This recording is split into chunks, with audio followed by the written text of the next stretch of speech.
Every dog has his day. Okay, I'm reloaded!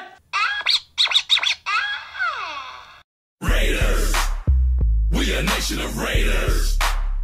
It's a nation of raiders. We a nation of raiders. It's a nation of raiders. We a nation of raiders. It's a nation of raiders. We a nation of raiders. It's a nation of raiders. Welcome to a new day. Step up in the oracle. Silver and black, you know, we so historic. Many backbreakers, many chain treasures. The other teams only wish they could measure. Hello and welcome to another edition of Inbounds. I am Tiffany Shields, sitting in for Melinda, who's out on vacation. I'm here with running back Rashad Jennings. Rashad, thank you so much for being here and chatting with me today. Thank you for having me. Okay, so let's just jump right in and talk about your high school career. You went to Lynchburg Christian Academy. Okay, so how was that experience at a Christian high school? You know, I started off in the public school and I transferred, you know, because I had a 0.6 GPA average. I had a 0.6 GPA average. Never was a trouble kid, didn't get in any trouble, not suspended or anything. Just I had a trouble with education, schoolwork, putting it in on time, just little kid stuff. And, you know, I transferred to give myself a better opportunity in the classroom and an opportunity to play on the football field. And so when I transferred to Lynchburg Christian Academy, the atmosphere obviously was different. But, you know, I was able to focus. And I think that's the biggest difference between the public school I was at and the private school that I went to, and having a Christian-based education as well. When I understood, you know, because I'm a Christian, and before going to that, just getting educated further in the biblical realm of why I'm here, it made school a little bit easier for me. Okay. So did you see a difference between your education and things that you were learning at your Christian school opposed to your friends who may have been at regular public school? You know, struggles are everywhere. You know, even today, I get asked a lot in the NFL, do I deal with a lot of distractions, and or do distractions bother me? And I always tell people distractions don't bother me at all. Distractions actually reminders that I'm on the right track. And if I don't see distractions in my life, then I'm wondering if I'm a distraction to somebody else. So, you know, as far as the education was more focused, and I had more one-on-one time with my professors, and it gave me a better opportunity to really understand the material. Okay. So let's go ahead and fast forward to your college career. You started at Pittsburg. You were the fourth true freshman to start games, right? Adding your name to the list of people like Tony Dorsett and Brandon Williams and Raymond Kirkley, right? So tell me, how was that experience for you? That was humbling. It was really humbling. Coming from a very small school where I wasn't known, and getting the opportunity to go in and earn a spot on a college team, and earning the starting position as a true freshman, that really was humbling to me. And I learned a lot while I was there, and I transferred for family reasons. My father has diabetes, and he had to get his leg amputated.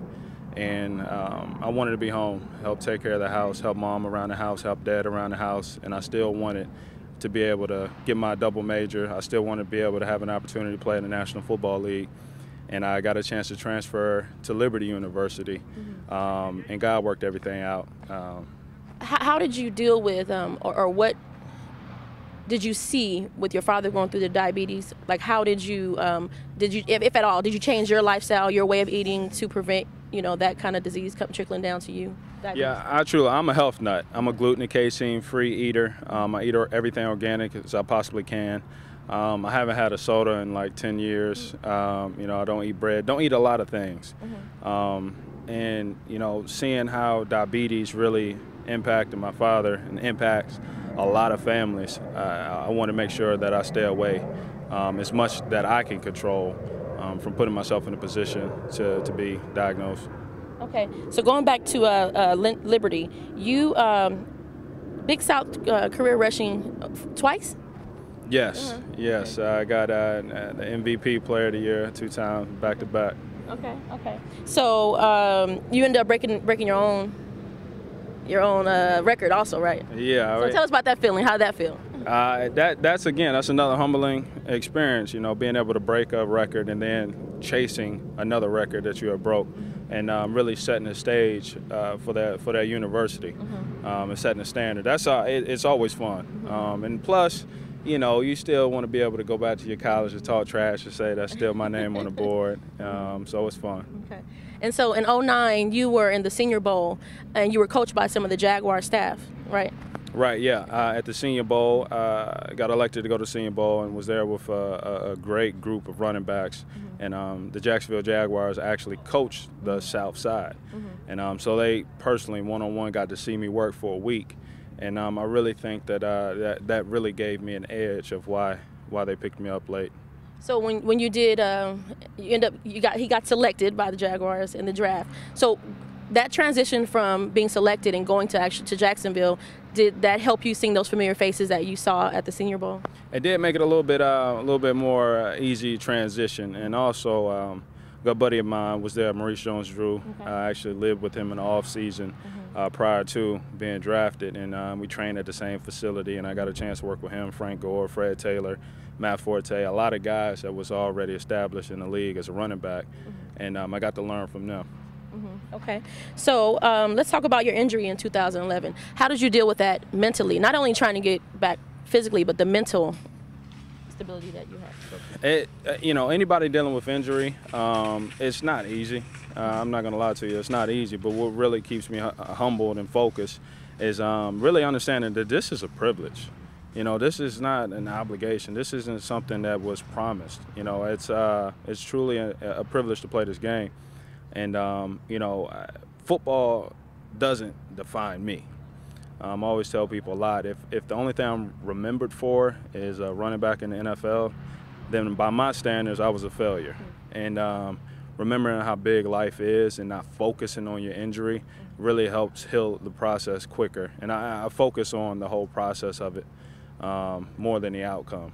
And so, you know, I just did everything that I possibly could with chiropractic, massage, acupuncture, lifting, treatment, sleep in a hyperbaric oxygen chamber, ice, everything that I possibly could do to get back quickly, I did.